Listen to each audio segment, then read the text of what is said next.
Hi everybody, আজকে আমরা আরেকটি লেসন নিয়ে চলে এসেছি আপনাদের মাঝে। আজকে আমাদের আলোচনার বিষয় হচ্ছে সিম্পল টু কমপ্লেক্স কম্পাউন্ড। আজকে আমরা আলোচনা করব যে প্রথমে আর্টিকেল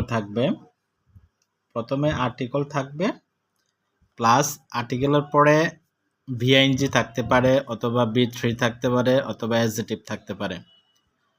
ভার্বের সাথে আইএনজি অথবা ভার্বের ফার্স্ট পার্টিসিপল অথবা অ্যাডজেক্টিভ, এই তিনটে থেকে যে কোনো একটা থাকবে। আর থাকলে সেটা আমরা কিভাবে কমপ্লেক্স এবং কম্পাউন্ড করব সেটা আমরা আজকে শিখব। এরপরে একটা নাউন থাকবে আর এখানে একটা সাবজেক্ট ভার্ব থাকবে। সাবজেক্ট ভার্ব এখানে থাকবে, যেহেতু সিম্পল সেন্টেন্সে একটি সাবজেক্ট একটি ভার্ব থাকতে হবে। এখানে আমরা সিম্পল সেন্টেন্সের এই গঠনটা আমাদেরকে, এটা তো সিম্পল সেন্টেন্সের গঠন। কমপ্লেক্সের গঠন হচ্ছে এটা। কমপ্লেক্সে গঠন প্রথমে আর্টিকেল থাকবে যেভাবে আছে এইভাবে, এরপরে নাউন বসাইতে হবে। আমাদের এখানে যে নাউনটা ছিল, এই নাউনটা এখানে সিম্পলে যে নাউনটা ছিল এটা আমাদের এখানে চলে আসবে কমপ্লেক্সে। এরপরে আমাদেরকে বসাইতে হবে হু অথবা হুইস, দুইটা থেকে একটা বসাবো। যদি ব্যক্তি বুঝাই আমরা হু বসাবো, আর বস্তু বুঝালে আমরা হুইস বসাবো। এরপরে একটা ভার্ব নিতে হবে।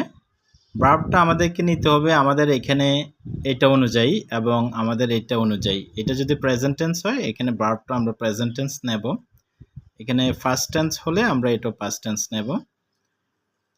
এরপরে আমাদের সাবজেক্ট ভার্ব এটাতে থাকবে যেভাবে আছে এভাবে, এটা কোনো চেঞ্জ হবে না। আমাদেরকে চেঞ্জ করতে হবে এই জায়গাটা আমাদেরকে চেঞ্জ করতে হবে, এটাকে আমরা কমপ্লেক্স বানাতে হবে। এখানে আমরা একটা সেন্টেন্স লিখেছি। সেন্টেন্সটা হচ্ছে hard working person can see the light off prosperity. এই একজন কঠোর পরিশ্রমী লোক সমৃদ্ধির আলো দেখতে পান। একজন হার্ড ওয়ার্কিং পারসন সমৃদ্ধির আলো দেখতে পান, অর্থাৎ উন্নয়নের আলো দেখতে পান। এটাকে আমরা কমপ্লেক্স করব। কমপ্লেক্স করতে হলে আমাদেরকে স্ট্রাকচারটা মনে রাখতে হবে। প্রথমে আমাদেরকে ইউজ করতে হবে, কমপ্লেক্স যখন আমরা করব আমাদেরকে প্রথমে ইউজ করতে হবে আর্টিকেল। আমরা আর্টিকেল ইউজ করছি। এরপরে আমাদেরকে নাউন ব্যবহার করতে হবে। এই নাউন, এখানে পারসনটা হচ্ছে নাউন ইউজ করব। সিম্পল সেন্টেন্সে যে নাউনটা ছিল সেটা হার্ড ওয়ার্কিং পারসন, এই পারসনটা ছিল সিম্পল সেন্টেন্সের নাউন, সেটা আমাদেরকে ইউজ করতে হবে কমপ্লেক্সে। এরপরে আমাদেরকে হু হুইচ দুইটা থেকে একটা নিতে হবে। আমাদেরকে আমরা হু নেব। কেন হু নেব? পারসন এটা ব্যক্তি বোঝাচ্ছে, এই জন্য আমরা হু নেব। এরপরে ওয়ার্কস হার্ড অত কঠোর পরিশ্রম করে। একজন ব্যক্তি যে কঠোর পরিশ্রম করে can see the light off prosperity, সমৃদ্ধির আলো দেখতে পান, উন্নয়নের আলো দেখতে পান। এইখানে আমরা প্রেজেন্ট টেন্স ব্যবহার করছি। বি1 ভার্ব, ওয়ার্ক হার্ড, এটা আমরা বি1 ব্যবহার করেছি। ওয়ার্কস হার্ড কঠোর পরিশ্রম করা। Can see the light off prosperity, কেন? কারণ ক্যান সি এটা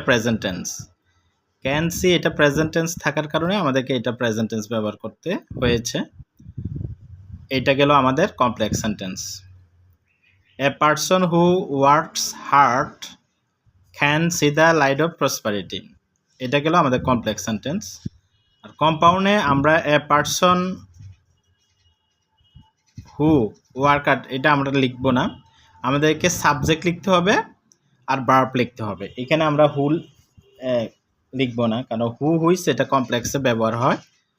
এ পারসন ওয়ার্কস হার্ড, একজন ব্যক্তি কঠোর পরিশ্রম করেন।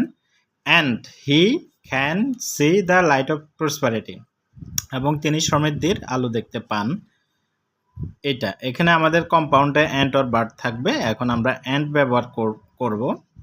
অ্যান্ড এটা কম্পাউন্ড হয়ে গেছে, সিম্পল টু কমপ্লেক্স।